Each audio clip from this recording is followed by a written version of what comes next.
Hi legal professionals, thank you so much for coming back to my channel. Here at Legally Techie, we show you how to use Google Workspace for your solo practice or law firm.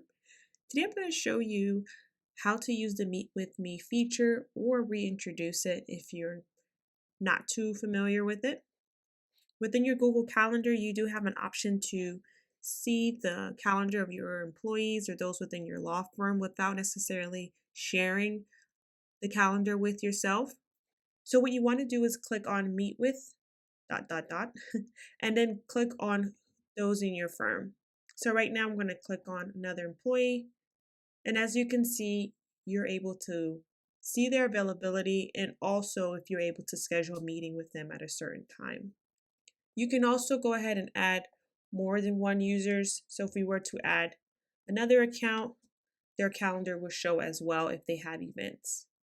And then click on a day or time that you want to meet.